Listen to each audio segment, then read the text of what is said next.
Primera Pedro, capítulo 1, 2. Continuamos hoy, amigo oyente, nuestro recorrido por la primera epístola universal del apóstol Pedro y llegamos a una parte de esta epístola que es bastante difícil, y debemos ser francos y admitirlo. Simón Pedro, el así llamado pescador ignorante, es alguien que nos presenta aquí una gran cantidad de doctrina, y podemos decir una doctrina bastante difícil. Permítanos leer el versículo 2 del capítulo 1, dice, elegidos según la presciencia de Dios Padre en santificación del Espíritu, para obedecer y ser rociados con la sangre de Jesucristo, gracia y paz os sean multiplicadas. Él se arroja inmediatamente a aguas muy profundas en lo que a doctrina se refiere. No le consideramos como un pescador ignorante, digamos de paso, porque él está hablando de cosas aquí que nosotros debemos confesar que no sabemos, demasiado. Quisiéramos leerle, amigo oyente, lo que dice la Biblia de Scofield en cuanto a esto. Escuche usted, el acto soberano de Dios en la predeterminación, elección y predestinación se originó lógicamente en una decisión divina, basada en su omnisciencia eterna de todos los problemas, y de todos los planes posibles de la acción. El orden, lógico, no cronológico, es omnisciencia, decisión divina, predeterminación, elección, predestinación y presciencia. Ya que la decisión de Dios es eterna, así también su presciencia es eterna. La presciencia se extiende a todos los hechos. La elección es por lo tanto según la presciencia. La presciencia es según la elección, indicando que ambas están en un acuerdo perfecto. Hasta aquí, lo que dice la Biblia de Scofield. ¿Sabe usted, amigo oyente, lo que eso significa? Bueno, debemos confesarle, amigo oyente, y esperamos que usted no divulgue esto, pero debemos confesar que nosotros no sabemos lo que esto significa. Nos revela el hecho de que estamos tratando en realidad aquí con el lado de Dios de este problema. Ahora, permítanos leer una declaración un poco más sencilla en cuanto a la elección. Quisiéramos mencionar lo que el Dr. Schaffer tiene que decir en su libro de doctrina. Creemos que nos va a ayudar y lo dice mucho mejor de lo que podemos decirlo nosotros. Escuche usted. Dice el Dr. Schaffer, habiendo reconocido el derecho soberano de Dios sobre su creación y habiendo asignado a él el propósito racional en todo su planeamiento, la verdad contenida en la doctrina de elección sigue una frecuencia natural como la función necesaria de alguien que es divino. Ahora, eso es algo mucho más fácil de entender para mí. Debemos reconocer que nuestro Dios es un Dios soberano, y que este es su universo. Él lo creó. No sabemos por qué lo creó. No sabemos por qué lo creó de la manera en que lo hizo. ¿Por qué no nos dio un poco más de tierra para que tuviéramos un poco más de espacio donde estacionar nuestros automóviles? No sabemos por qué lo hizo él de esta manera, pero así es como él lo hizo. Y él sigue ciertas leyes naturales, y nosotros las llamamos naturales, pero son suyas, y él las podría haber hecho para que se sometieran a otras leyes, si así lo hubiera querido. Ya que Dios es absolutamente omnisciente, Él conoce todo, ya que Él es omnipotente, Él tiene todo poder, y ya que Él es un Dios soberano, creemos que Él puede hacer todo lo que quiere y que es consistente con su carácter. Ahora, Él tiene el derecho de planear para el futuro. Aparentemente, Él hizo algún planeamiento. Nosotros los llamamos los secretos que Dios tenía en mente al mismo principio, es decir, un plan que Él iba a seguir. Este es en todo su universo. Él lo hizo. Él nunca me preguntó a mí en cuanto a esto. En realidad, Él nunca me preguntó a mí si yo quería nacer o no. Él podía haberme dejado de lado. Él podía haberle dejado a usted de lado, amigo oyente, pero Él no lo hizo. Y gracias a Dios que no hizo eso. Me alegro que Él me llamó y que Él le está llamando a usted. Y luego, hubo el decreto para permitir la caída. Creemos que hubo necesidad de mucho planeamiento de parte de Dios cuando Él creó a este agente moral libre llamado hombre, y él llegaría a caer cuando Dios le dio a él libertad para elegir, porque así es la humanidad. Un hombre fue creado perfecto, pero, la humanidad decidió y eligió desobedecer a Dios. Bien, Dios ha hecho arreglos para esto. Hubo un decreto para elegir a algunos para la salvación. Dios no lo consideró una pérdida total. Y la cruz de Cristo, amigo oyente, no es una ambulancia enviada a un accidente. Dios tuvo todo eso planeado, todo ya preparado, y luego, Él hizo un decreto por medio del cual proveía un Salvador. Él envió un Salvador al mundo. Por cierto que hizo eso. Y Él hizo un decreto que Él iba a salvar a todos aquellos que iban a Él, los elegidos. Usted puede llamarles lo que quiera llamarles, pero el hecho de que Él les ha elegido, hace de ellos los electos. Ahora, alguien quizá diga, bueno, Él no eligió a los otros. Amigo oyente, no encontramos eso en ninguna parte. Lo que sí podemos ver es lo que el Señor Jesucristo dijo: todo lo que el Padre me da, vendrá a mí, y el que a mí viene, no le echo fuera. Juan 6:37, usted tiene que ir a Él, amigo oyente. Él presenta una invitación: venid a mí, dice. Y esa es una invitación legítima. Él dice: todo aquel que quiera. Por lo tanto, tiene que haber una respuesta, una reacción, y esa reacción es su responsabilidad, amigo oyente, y es mi responsabilidad. Ahora, Pedro está hablando aquí de algo muy profundo. Él dice: elegido según la presciencia de Dios Padre. Amigo oyente, Dios no solo conoce el plan que está siguiendo hoy, sino que conoce todo el plan. Él conoce el plan que está siguiendo. Pero tiene que haber habido una cantidad infinita de planes. Él está siguiendo este en particular. ¿Por qué? Porque Él eligió hacerlo. Él está en control de todo. Nosotros nos olvidamos con frecuencia que somos simplemente sus criaturas. Nosotros nos olvidamos que tenemos muy poco que elegir. Yo no puedo determinar la hora en que debía nacer. Tampoco puedo determinar la familia en la cual nací. Tampoco puedo determinar mi estatura o el color de mis ojos. Hay muchas cosas sobre las cuales yo no tuve nada que hacer.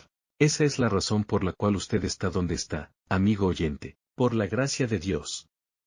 Usted puede darle gracias a Dios por eso, y nunca tiene que enorgullecerse por eso. Ahora, Dios tenía un plan y está desarrollando ese plan. No sabemos por qué criticamos a Dios por hacer eso. Lo que pasa es que pensamos que quizá Él está tratando de hacer algo que no es bueno en la forma en que está desarrollando las cosas, pero no es así, amigo oyente. Dios es bueno y misericordioso y paciente, y Él quiere salvarnos. Así es que, Dios es alguien en quien podemos confiar hoy. No nos preocupa cuando los hombres hacen planes. No sabemos por qué. Por ejemplo, si usted realiza algún vuelo en avión, digamos de Europa a los Estados Unidos, cuando sube al avión y éste levanta vuelo, por lo general se escucha la voz del capitán que nos da información en cuanto a su plan de vuelo. Por lo general es un hombre que ya ha realizado este viaje varias veces, y tiene mucha experiencia. Es una persona que sabe de lo que está hablando. Y, por lo general, hay cosas que son interesantes. Él dice, por ejemplo, vamos a volar primero sobre Escocia. Luego, pasaremos sobre el norte de Irlanda, y luego, nuestro vuelo continuará sobre el Océano Atlántico. Pasaremos más adelante sobre Finlandia, pero no vamos a poder ver ese país porque estará cubierto de nubes. Pero cuando lleguemos a Groenlandia, esperamos poder ver esa zona. En este momento hay nubes sobre el lugar, pero son pasajeras. Luego, pasaremos por la bahía de Wogeek y Labrador, y entonces, nos acercaremos a nuestro punto de destino. Y por lo general, el capitán bosqueja todo el viaje. Ahora, podemos comparar esto con la presciencia y la elección. El capitán del avión elige o decide dónde va a ir, cómo se va a dirigir a ese lugar, y luego puede ser un viaje muy agradable. Quizá al pasar por Groenlandia el tiempo no sea muy bueno, pero no va a resultar un viaje malo. Y por lo general, lo que él dice es lo que sucede en el viaje. Ahora, puede que resulte de otra forma, ya que él es solamente un ser humano. Ahora, usted se da cuenta, amigo oyente, de que no hay ningún pasajero que se levante y vaya a protestar ante el capitán.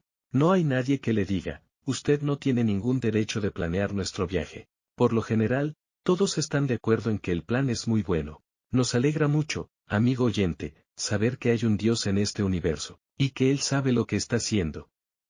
Él sabe a dónde va. Él sabe todo lo relacionado a Él mismo. Y Él está haciendo lo mejor. Es por eso que decimos aleluya por la elección que es según la presciencia de Dios Padre. Dios es capaz de hacerlo porque Él conoce todo. Ahora, el piloto del avión recibe información en cuanto a las condiciones de tiempo, y a él se le señala la ruta que debe seguir, pero todo eso podría cambiar durante el vuelo. En cambio, nuestro Dios conoce todo. Él conoce todas las condiciones. Él conoce todo aquello que se puede ver en el futuro, y lo que no se puede ver. Así es que usted puede confiar en Él, amigo oyente. Elegido según la presciencia de Dios Padre. Eso es lo que Dios el Padre ha hecho. Ahora, Pedro continúa diciendo, en santificación del Espíritu. Ya hemos dicho anteriormente que, cuando la santificación se identifica con Cristo, indica que Él es nuestra santificación, y nosotros somos completos en Él. Y nosotros nunca llegaremos a ser mejores cuando lleguemos a la presencia de Dios, de lo que somos en este mismo instante, porque nosotros somos completos en Él, y somos aceptos en el amado. Y no hay nada que podamos agregar a eso. Esa es nuestra posición en Cristo. Ahora, Él está hablando en cuanto a la santificación del Espíritu. Él está hablando aquí de otra cosa. Él está hablando en cuanto al Espíritu Santo en el mundo, quien no solo nos convierte y es responsable por nuestro nuevo nacimiento, sino que también comienza a obrar en muchas vidas y corazones para llevarnos a un lugar de madurez, donde lleguemos a ser creyentes completos y maduros. Desafortunadamente, hay muchos creyentes que han sido creyentes por 50 años y que van a ir al cielo como bebés de Cristo. Y creemos que va a ser algo embarazoso el ir allá como un bebé. En realidad, va a ser algo trágico. El propósito del Espíritu Santo es el de santificarnos aquí en esta tierra. Nos gustaría ver un poco más de énfasis en esto, en lugar de toda la palabrería que se escucha en el presente. Suponemos que por lo menos hay 25 organizaciones diferentes en ciertos ministerios, que han llegado a ser expertos en decirnos cómo uno puede llegar a ser un creyente, bien adecuado. Amigo oyente, esperamos que usted nunca llegue al lugar donde usted no sienta su insuficiencia y su dependencia en Cristo Jesús como su Salvador. Es en realidad cansador escuchar a esos creyentes adecuados. Y cuando uno ve a estos que piensan que son adecuados, decimos que no queremos ser adecuados como ellos. Ellos son completamente inadecuados. No nos estamos refiriendo directamente a nadie en particular. Estamos hablando en cuanto al hecho de que el Espíritu de Dios dice que la santificación es por el Espíritu Santo de Dios, y no por medio de algún método, sino que es solamente por la obra del Espíritu de Dios. Cualquiera de los otros seres humanos tenemos una naturaleza vieja. Somos pecadores, un pecador salvado por gracia. Ahora, Pedro sigue diciendo, para obedecer y ser rociados con la sangre de Jesucristo. Y aquí tenemos toda la Trinidad. Elegido según la presciencia de Dios el Padre. Fue algo planeado. Vimos esto allá en la carta a los Efesios. La santificación es por medio del Espíritu Santo, y el Espíritu Santo nos protege. Y es por medio de la sangre de Jesucristo. Ahora, podemos probar esto. Alguien quizá pregunte, ¿cómo puedo saber yo que soy uno de los elegidos? Amigo oyente, usted puede saber si lo es o no lo es. ¿Le ha llevado a usted a la obediencia? ¿Es Cristo realmente su Señor? ¿Es dueño absoluto de todo su ser, quien controla todo su ser?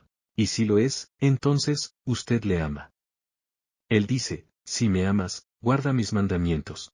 Eso es número 1, si usted le ama. Luego, obediencia. La obediencia significa que usted le obedece a Él. Usted no hace lo que quiere hacer, y luego, llama a eso la voluntad de Dios. Sino que quiere decir que es obediencia. Ahora Pedro dice aquí, ser rociados con la sangre de Jesucristo. Amigo oyente, hay mucho silencio hoy en cuanto a la sangre de Jesucristo, aún en lugares que se consideran fundamentales. La sangre de Cristo, mientras corría por sus venas, no tenía ningún valor. Cuando Él estuvo sobre la cruz, y esa sangre fue derramada, y creemos que su cuerpo quedó sin una gota de sangre, toda salió de Él y cayó allí al pie de la cruz, y eso no suena como algo muy estético. Alguien contaba que una señora muy distinguida fue a ver al nuevo pastor de su iglesia en una ocasión, y le dijo a este que el pastor anterior hablaba demasiado, en cuanto a la sangre de Cristo y que ella esperaba que él no iba a hacer una cosa muy grande de la sangre de Cristo. El nuevo pastor la miró y sonriente le dijo, Señora, puedo asegurarle que no voy a hacer algo demasiado grande de la sangre de Cristo. Ella ya estaba a punto de contestarle, bueno, eso está muy bien, cuando él continuó diciendo, ¿sabe una cosa? La verdad es que uno nunca puede hacer algo lo suficientemente grande de la sangre de Cristo. Y amigo oyente, no creemos que uno deba tratar la sangre de Cristo de manera cruda y vulgar. A veces se la trata de esa manera, pero, amigo oyente, cuando esa sangre fue derramada, Él entregó su vida. La vida de la carne está en la sangre, dice la Escritura. Es derramada esa sangre por usted y por mí, para que nosotros tengamos vida. Y el apóstol Pedro está hablando aquí a aquellos que crecieron en el judaísmo. Ellos conocían lo que el Antiguo Testamento decía. Él está escribiendo a aquellos de la dispersión, los judíos más prominentes que estaban entonces en el Asia Menor, en una zona o área específica. Él está usando aquí palabras que ellos comprendían muy bien. El sumo sacerdote, en el día del perdón, tomaba la sangre y entraba al lugar santísimo, y salpicaba esa sangre 7 veces sobre el propiciatorio. Ahora, el Señor Jesucristo ha tomado su sangre al trono de Dios, al trono que nos mira a nosotros y nos dice que somos pecadores culpables. pero él salpicó ese trono con su sangre. Él entregó su sangre, y así pagó el castigo del pecado. Y ahora ese trono de juicio es un trono de gracia al cual podemos acercarnos, y podemos tener salvación. Amigo oyente, el Evangelio no ha sido predicado a no ser que usted diga algo en cuanto a la sangre de Cristo. Quizá le ofenda a usted estéticamente, y esa es la ofensa de la cruz. Él derramó su sangre, y no es algo muy lindo por cierto, pero mi pecado tampoco es algo hermoso. Eso es lo que es horrible verdaderamente, en cuanto a la cruz en la cual Él tuvo que morir, por usted y por mí. Y debemos tener eso en cuenta, debemos tener eso delante de nosotros. En cierta ocasión tuvo lugar un accidente en el cual un hombre arrolló en un paso a nivel a otro hombre. 2 o 3 personas murieron en ese accidente. Hubo un juicio en el tribunal, y la persona que estaba a cargo de ese paso a nivel fue interrogado por un abogado. El abogado le preguntó, ¿dónde estaba usted en el momento del accidente? Y este hombre respondió, estaba en el cruce de la vía del tren. El abogado le preguntó, ¿tenía usted una linterna? Este hombre contestó que sí. Y luego, el abogado dijo que no tenía más preguntas para él. Cuando este hombre salió del tribunal, alguien le escuchó decir para sí mismo, menos mal que no me preguntaron si había batería en la linterna, porque necesitaba reemplazarla. Amigo oyente, hay muchas linternas hoy que se mueven de un lado para otro en nombre del fundamentalismo, del conservadorismo, pero esas linternas no tienen ninguna luz. Se encuentra en la sangre de Cristo, como dice Pedro aquí, rociados con la sangre de Jesucristo. Ahora, él llega a unas palabras claves, dice, gracia y paz os sean multiplicados. A causa de la obra de la Trinidad, Dios pensó en usted, Cristo murió, y el Espíritu viene a morar en usted para hacer de usted una mejor persona. Y Cristo derramó su sangre para que usted pudiera tener perdón de sus pecados. Dios puede salvarle por su gracia.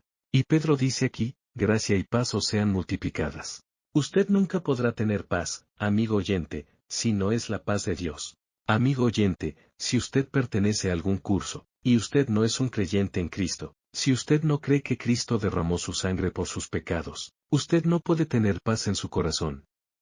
No es necesario que nos informe eso. Usted no puede tener paz porque la paz es Cristo, y la seguridad y el gozo le viene a usted cuando sabe que sus pecados han sido perdonados. No estamos mostrando una linterna que no tiene luz. No estamos hablando de algo que es sencillamente una teoría.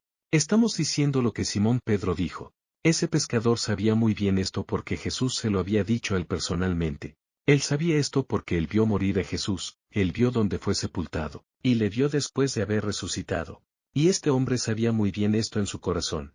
Él era un hombre que antes había sido insípido, mimado, titubeante, indeciso. Pero, ahora es un hombre firme, como una roca, y él podía pararse en el día de Pentecostés y predicar el Evangelio, y finalmente ser crucificado. Y él puede escribir una epístola como esta. Por eso decimos que esta es la palabra de Dios viviente a la cual estamos contemplando en este día. Así es que, amigo oyente, esa es una declaración tremenda la que encontramos aquí en el versículo 2 de este primer capítulo de la primera epístola del apóstol Pedro. Y vamos a detenernos aquí por hoy. Es sorprendente en realidad, ver lo que hemos dicho, porque no sabemos mucho en cuanto a estas dos doctrinas tan tremendas. La elección es algo del lado de Dios. Él nunca nos ha informado en qué forma realiza Él esto. Él sencillamente nos dice que confiemos en Él, y amigo oyente, pensamos que esto es lo más importante, esto es lo esencial, confiar en el Señor Jesucristo. Bien, amigo oyente, vamos a dejar aquí por hoy, y Dios mediante, en nuestro próximo programa, continuaremos nuestro estudio de este primer capítulo de la primera epístola universal del apóstol Pedro. Le invitamos a que nos sintonice. Será, pues, hasta nuestro próximo programa, amigo oyente. Es nuestra oración, que Dios le bendiga grandemente.